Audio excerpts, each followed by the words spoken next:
Sekarang kita melihat, saudaraku, kenapa beberapa orang salah mengerti. Ini penting. Sehingga malah ada gereja, ada hamba Tuhan mengizinkan. Saudaraku, saudara lihat, sebab ada perkecualian. Kita baca Matius 19 ayat 9. Coba saudara bandingkan terjemahan bahasa Indonesia, terjemahan lama dan baru, dan terjemahan King James. Kita punya KJI, hasil kerjasama LAI dengan tulang Elisa, ya. Kita baca dulu dalam terjemahan baru, silakan. Matius 19 ayat 9, lalu habis itu dalam KJI, King James Indonesia, silakan. Dalam terjemahan baru, tetapi aku berkata kepadamu, barang siapa menceraikan istrinya, kecuali karena jinah, lalu kawin dengan perempuan lain, ia berbuat jinah. Saudara lihat, di situ ada kata jinah 2 kali. Saudaraku, tapi kalau dalam King James atau KJI lain, 2 kata itu tidak sama. Silahkan baca dalam KJI. Dan aku berkata kepadamu, siapapun yang menceraikan istrinya kecuali karena percabulan, lalu kawin dengan orang lain, ia berbuat jinah. Dan barang siapa yang kawin dengan perempuan yang diceraikan itu berbuat jinah. Saudara lihat, jadi terjemahan lama baru jinah. Kalau saudara lihat dalam terjemahan King James, ini terjadi pada 4 ayat, saudara, ya. Matius 5:32, Matius 19 ayat 9, Markus 7 ayat 2, Galati 5 ayat 19, dalam 1 ayat itu dibedakan. Saudara lihat dalam daftar ini, 4 ayat ini, ada nomor strong, itu namanya orang strong. Setiap kata di Alkitab itu punya nomor. Ini nomornya G4202, Yunaninya pornea. Saudara masih ingat porno? Porno itu berarti, saudaraku, dosa-dosa seks, telanjang. Saudaraku, kalau orang tidak akan telanjang, semua pakai baju, kecuali orang gila atau orang yang porno, orang yang penuh dengan dosa seks. Satunya moichea, dalam bahasa Inggrisnya itu fornication, dan satunya adultery. Dalam KJI itu diterjemahkan fornication itu percabulan, adultery zina. Dalam terjemahan lama dan baru dua-dua dikatakan zina. Dalam 1 ayat, saudaraku, orang kalau bicara terus 2 kata yang sangat berbeda, nomornya jauh berbeda, itu pasti ada sebabnya. Waktu Tuhan Yesus mengatakan ini, dia tidak ngawur, dia tidak sembarangan. Siapa yang bercerai, sesuatu kecuali sebab percabulan, fornication, dia adultery, zina. Jadi perkecualian itu bukan sama zina-zina, percabulan. Dalam 4 ayat diterangkan sekali lagi. Jadi beda, saudaraku. Kalau dianggap sama, lalu penafsirannya sama, pengertiannya lalu sama, itu menyebabkan tindakan yang keliru. Jadi kalau suaminya berzina, dia marah. Biasanya kalau istri dengar suaminya berzina, pasti marah, saudaraku. Dia akan emosi. Akhirnya bilang, cerai saja. Sebab memang ada perkecualian, boleh cerai. Lalu diceraikan, mereka bercerai karena berzina. Apalagi kalau terus-terusan, saudaraku. Karena itu biasanya orang berzina, apalagi diantara orang Kristen, ya sembunyi-sembunyi.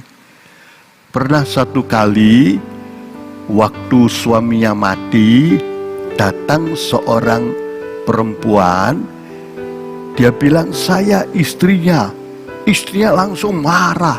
Semua orang di sekitarnya tahu istrinya itu yang betul. Ini kok perempuan ngaku istri. Wah, mereka marah itu. Perempuan itu pergi, tidak lama dia kembali dengan anaknya. Saudaraku, waktu dia kembali pada anaknya, semua orang tutup mulut. Sebab anaknya itu tepat rupanya seperti yang mati di peti mati. Mereka jadi terdiam. Ini perempuan pintar. Barang bukti tidak perlu diterangkan lagi, mereka diam. Istrinya langsung berhenti, air matanya pulang.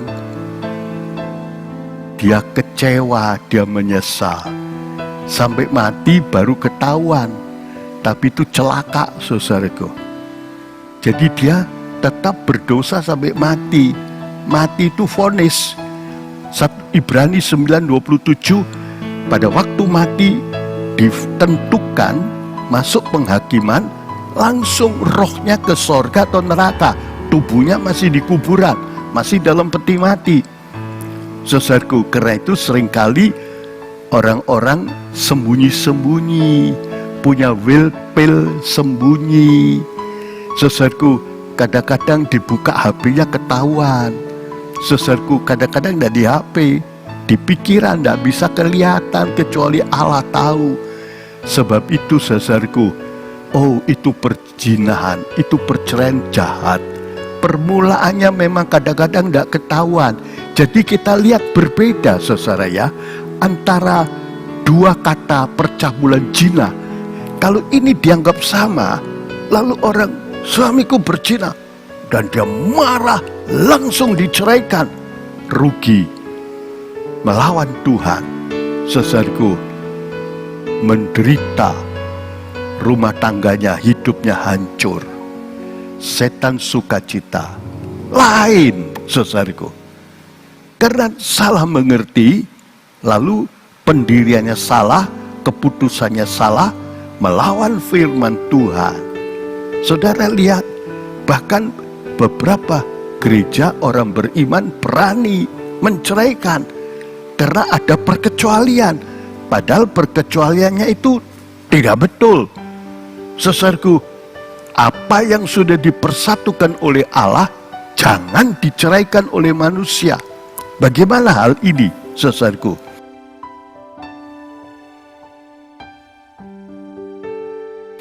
Jadi kita lihat di dalam wasiat lama, sejak wasiat lama, itu saudaraku, ada percabulan perzinahan, terutama dalam pernikahan. Saudaraku, kalau satu orang belum hidup sebagai suami istri, belum 1 tambah 1 sama dengan 1, itu definisi jadi sedaging. Ini karena suami istri itu menikah, mereka berhubungan, menjadi sedaging, itu jadi satu. Kalau belum sedaging, saudaraku, lalu si yang satu pihak berbuat perkara dosa seks, itu percabulan. Jadi kalau sudah jadi 1 tambah 1 sama dengan 1, lalu salah satu berbuat dosa seks, itu perzinahan. Ya, saudara lihat, ini perlu kita mengerti. Di dalam Ulangan 20 ayat 7 itu dijelaskan, karena zaman sekarang ini saudaraku ada sedikit perubahan, tapi kita lihat ayat ini asalnya percabulan perzinahan itu dari sini. Silahkan baca Ulangan 20 ayat 7. Jadi saya terangkan dulu, ada orang perang, tapi sebetulnya dia sudah kawin, sudah ada perjanjian kawin, tapi belum hidup bersama sebagai suami istri. Sudah resmi kawin, tapi belum hidup bersama. Nah, itu belum 1 tambah 1 sama dengan 1.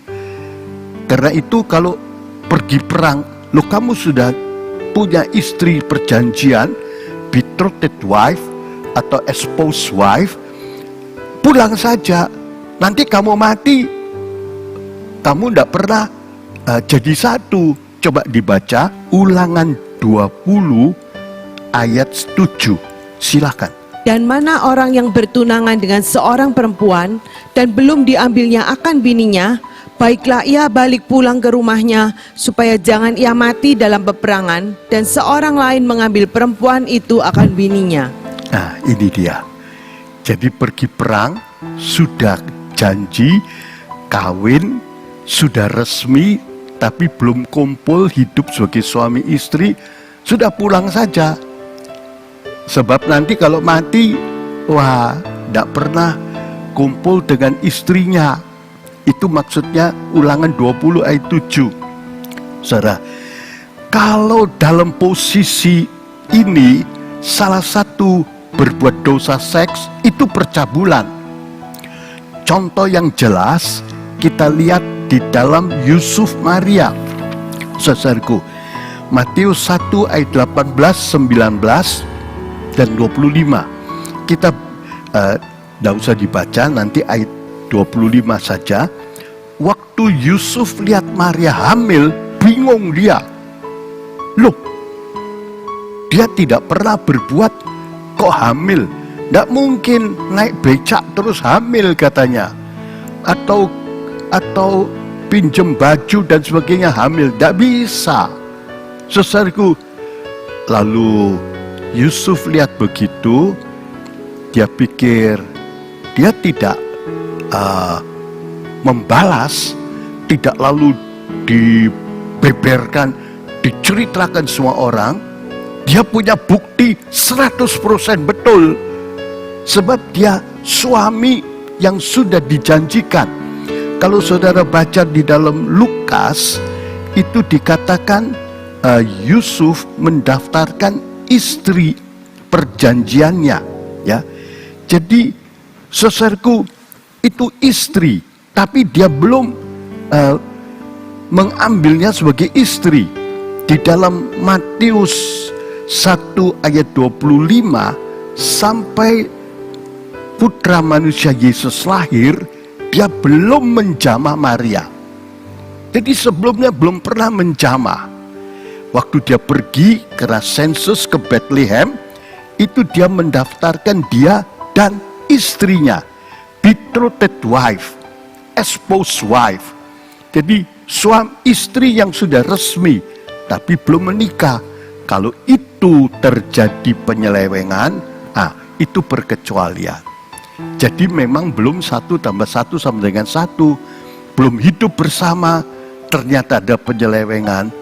Lalu itu perkecualiannya. Kalau sudah menikah, biarpun suaminya salah, Tuhan bilang kalau dia kembali 70 kali 7 kali, ampuni dia. Jadi kalau dia berzina sekian kali, tetap ampuni. Tidak bisa. Kepalanya ada tumor, saudaraku, ganas mungkin. Sudah, daripada ribut, potong saja kepalanya. Ya dua-dua mati.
ampuni.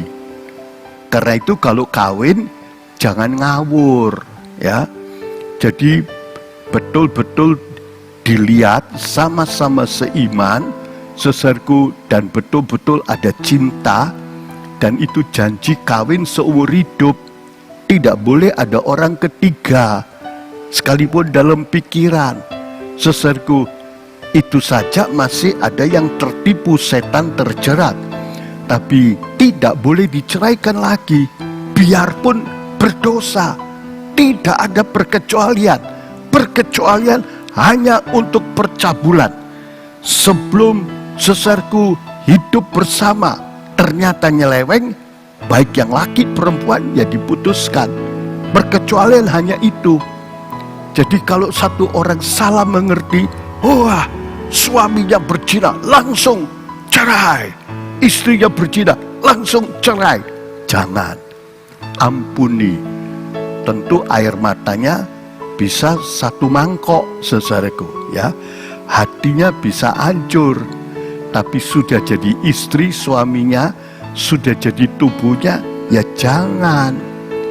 Kalau misalnya borok di kakinya sudah gangren, sudah bosok, dokter bilang potong.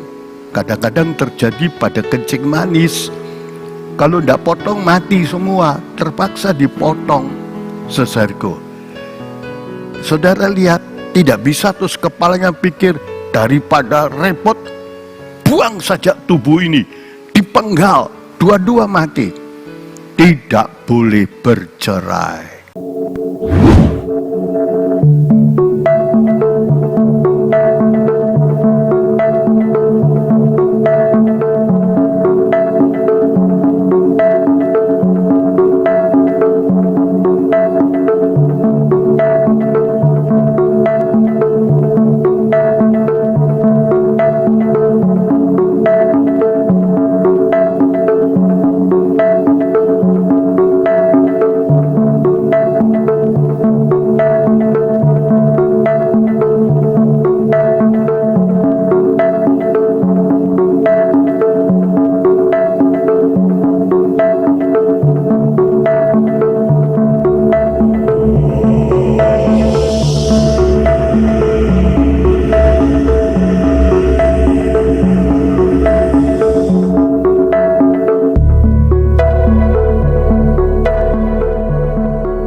Apa yang sudah dijadikan satu oleh Allah, jangan diceraikan oleh manusia. Saudaraku, karena itu dua-dua harus sehati. Pelihara kesucian, ya. Jangan sampai terjadi tolong menolong. Saudaraku, saudara lihat, kadang-kadang istri sudah melihat gejala-gejala yang tidak baik. Orang kalau sudah mulai, saudaraku, ada pikiran yang jelek, sudah ada dosa, saudaraku, apalagi ada godaan, saling tolong menolong. Suami istri pengkhotbah 4:10, satu jatuh, satu mengangkat.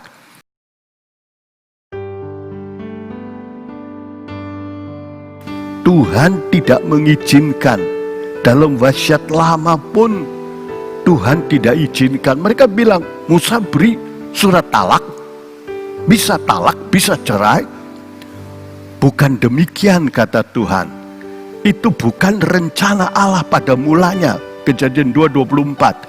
Tapi sebab keras hatimu, keras hati, terus tidak mau bertobat dari permulaan. Kalau tidak harmonis itu tentu ada sebabnya. Harus periksa, jangan jalan begitu saja, ikut arus, lekas diperbaiki.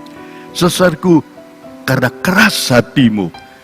Oleh karena itu kita mesti hati-hati memelihara rumah tangga ini dengan baik. Saudaraku, jangan sampai lalu pada satu saat dipancung.